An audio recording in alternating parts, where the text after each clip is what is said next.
7 सितंबर 1960 को जब इंदिरा गांधी त्रिवेंद्रम से दिल्ली के पालम हवाई अड्डे पहुंची तो उनको पता चला कि फिरोज गांधी को एक और दिल का दौरा पड़ा है। वो हवाई अड्डे से सीधे वेलिंगटन अस्पताल पहुंची जहां फिरोज गांधी का इलाज चल रहा था। वहां उनकी सहायक उषा भगत पहले से ही मौजूद थीं। उषा ने इंदिरा गांधी को बताया कि पूरी रात फिरोज कभी होश में आते थे तो कभी बेहोशी में चले जाते थे। जब उन्हें होश आता था तो वो यही पूछते थे, इंदु कहाँ है। 1 सप्ताह पहले फिरोज के सीने में दर्द होना शुरू हुआ था। 7 सितंबर की शाम को उन्होंने अपने डॉक्टर और दोस्त डॉक्टर एच.एस. खोसला को अपनी हालत बताने के लिए फोन किया था। उन्होंने उन्हें तुरंत अस्पताल आने की सलाह दी थी। फिरोज खुद अपनी कार चलाकर अस्पताल पहुंचे थे और डॉक्टर खोसला अभी उन्हें देख ही रहे थे कि वो बेहोश हो गए। 8 सितंबर की सुबह उन्होंने कुछ देर के लिए अपनी आंख खोली थी। इंदिरा उनके बगल में बैठी हुई थीं। वो पूरी रात ना तो सोई थीं और ना ही उन्होंने कुछ खाना खाया था।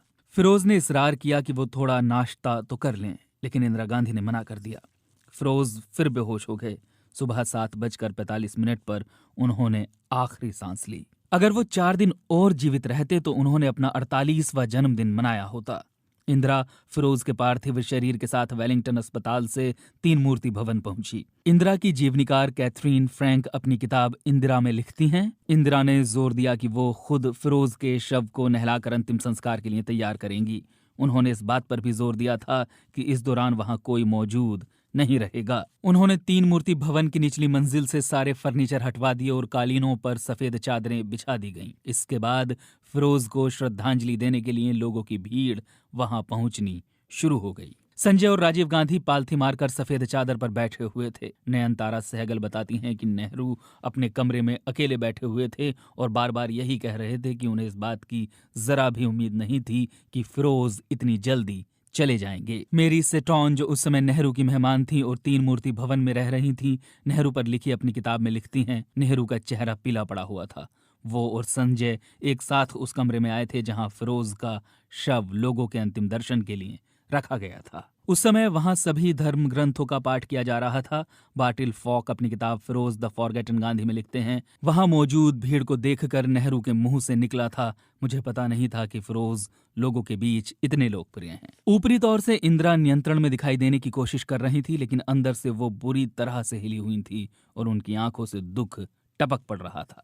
अगले दिन यानी 9 सितंबर को तिरंगे में लिपटे फिरोज के पार्थिव शरीर के साथ इंदिरा, राजीव, संजय और फिरोज गांधी की बहन तहमीना एक ट्रक पर सवार हुई। ट्रक धीमी रफ्तार से निगमबोध घाट की तरफ बढ़ा। सड़क के दोनों ओर हजारों लोग फिरोज गांधी को अंतिम विदाई देने के लिए मौजूद थे। 16 साल के राजीव गांधी ने फिरोज की चिता को आग लगाई। उनका अंतिम संस्कार हिंदू रीति रिवाजों से किया गया। जब फिरोज को पहली बार दिल का दौरा पड़ा था तभी उन्होंने अपने दोस्तों से कह दिया था कि वो हिंदू तरीके से अपनी अंत्येष्टि करवाना पसंद करेंगे, क्योंकि उन्हें अंतिम संस्कार का पारसी तरीका पसंद नहीं था जिसमें शव को चीलों के लिए खाने के लिए छोड़ दिया जाता है। लेकिन कैथरीन फ्रैंक लिखती हैं कि इंदिरा ने यह सुनिश्चित किया था कि उनके पार्थिव शरीर को दाह संस्कार के लिए ले जाने से पहले कुछ पारसी रस्मों का पालन भी किया जाए।